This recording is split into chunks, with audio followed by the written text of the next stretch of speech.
Good morning. We have determined that the rising level of hate and anti-Semitism in particular poses a clear and present danger to the safety and well-being of all New Yorkers. And I, as governor, am doing everything in my power to fight back.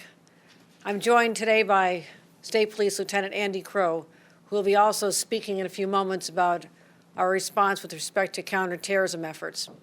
I just convened an emergency meeting with Jewish leaders and law enforcement to discuss strategies.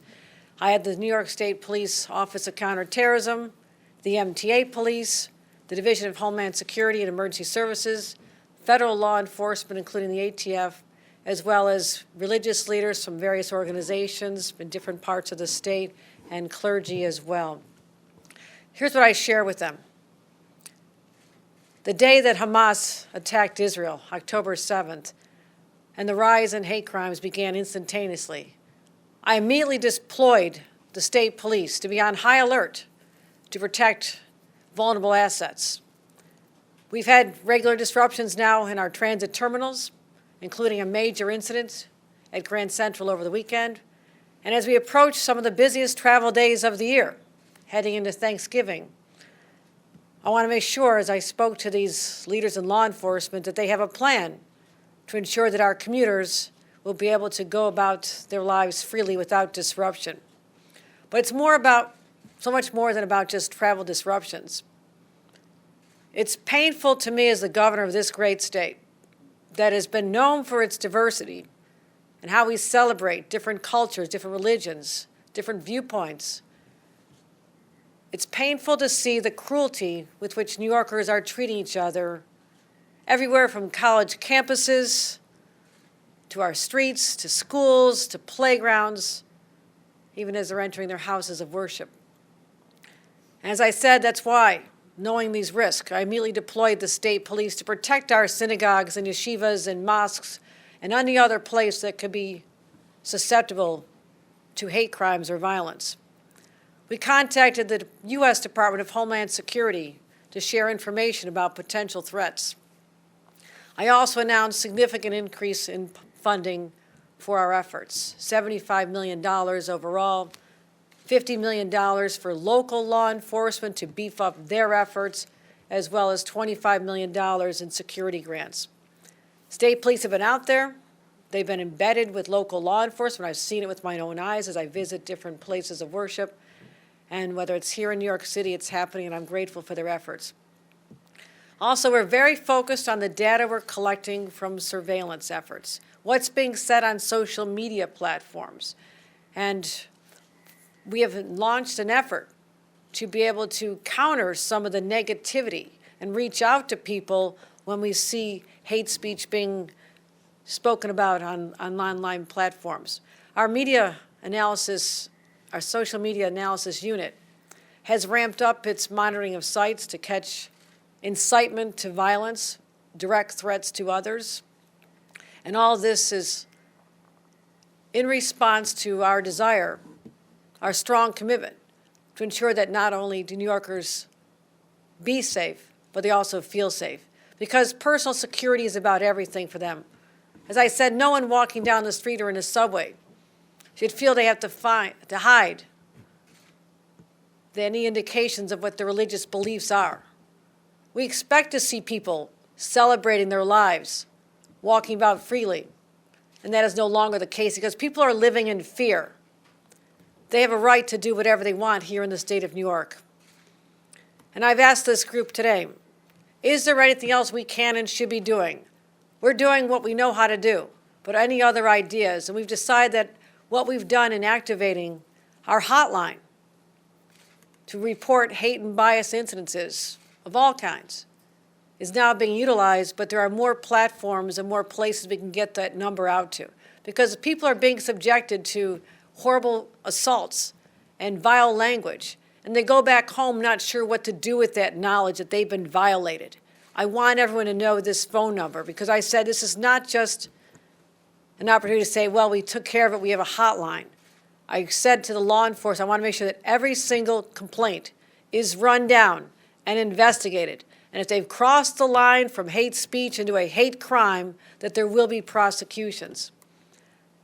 I've never seen anything like this in my life, and I'm hearing that from so many others, particularly in the Jewish community. Our college campuses, students have been targeted. You heard me talk about what I witnessed at Cornell.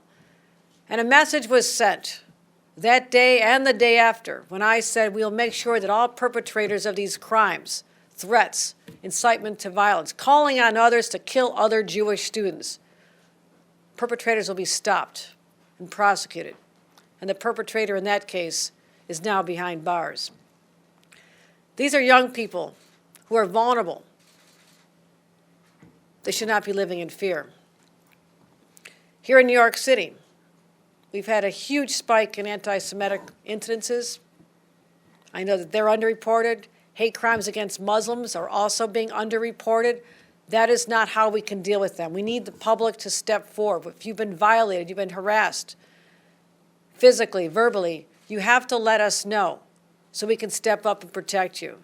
The increase in anti-Semitic crimes is up 214% since October 7th. And sadly, I had been convening groups over the past years to talk about the increase year to year over the last 3 years as well. In September, we convened a group of individuals and talked about what we can do to deal with the rise in hate crimes on college campuses and other places, all before the floodgates were open on October 7th. We've not seen this level of hate crimes and fear since September 12th, 2001. People are concerned, they're worried, and today I'm going to continue taking any step I can to increase the security of our individuals, our members of the New York State community. Today I'm announcing that I'm deploying additional state police personnel to the Joint Terrorism Task Force. This high-level task force investigates international terrorism threats, domestic threats, cyber threats. And need I remind everyone that we have borders here in the state of New York, a northern border, a western border, that are protected by federal law enforcement, but resources are constrained. That's why we're working with local officials, state police, and others to make sure that our borders are protected. Wasn't that long ago that the perpetrators of the 9/11 attacks came through a border from Canada, through Western New York, and came to the city to do harm? We must be vigilant. We must protect against that scenario from ever happening again in our state. And by having state police investigators embedded with every operation, every FBI counterterrorism effort throughout the state, it's a large state, we have to make sure that they know we have the full support of the state police behind them, and we can use intelligence that help us get down to the local law enforcement. Now the counterterrorism squads in New York, Buffalo, Albany, Rochester will all have state police investigators. This will give us greater visibility into the investigations that are unfolding. Because I'd rather any day of the week, instead of talking about solving crimes, be in the business of preventing crimes. And that's what this is all about. We must continue to work together. If anyone thinks that they can get away with spreading hate and harming other New Yorkers and violating the law, you will be caught. You will be caught here in the state of New York because we are ramping up our resources to ensure that everyone can live freely. We have been involved in this. We'll protect protected speech. We will not protect people committing hate crimes. Not here in Manhattan, not in any borough, not in any one of the 62 counties, not on a college campus, not in a house of worship. We'll make sure that everyone has the resources to make sure that they are safe. And with that, I'd like to bring up Lieutenant Colonel Andy Crow, the Assistant Deputy Superintendent for the Office of Counterterrorism, to talk more about our efforts to keep New York State, what we expect New Yorkers to do in reporting, and to really look out for each other. I want to get back to that time, that space where New Yorkers can trust each other, be friends on a college campus again, be friends at a playground, in a workplace. Let's get back to that commonality that we've always shared throughout our history as New Yorkers. Treat each other with respect and kindness, and we will get through this together. I am confident.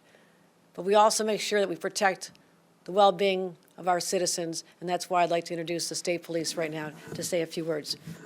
Lieutenant Colonel. Thank you, Governor. Good morning. So through the governor's support, we have the state police, and in particular the Office of Counterterrorism, has benefited exponentially. The governor has enhanced our ability to develop intelligence and to identify people who are taking part in hate speech, trying to motivate themselves towards violence or incite others to violence. We identify those people, and we use our partnerships with our federal partners, with the city police here in New York City, and with our local and county partners throughout upstate New York to investigate those people and to try to bring that to a successful conclusion with an arrest and prosecution. A good example would be what happened at Cornell. And we couldn't do that without the support of the governor. The expansion of the Joint Terrorism Task Force will allow us to embed ourselves more closely with our partners and to forge a stronger partnership with the FBI and our federal partners throughout the state to be involved in and to have visibility into every single counterterrorism investigation throughout the state, which involves domestic violent extremism, homegrown violent extremism, international terrorism, you name it. And I just want to say thank you, Governor, for your support, and it's much appreciated.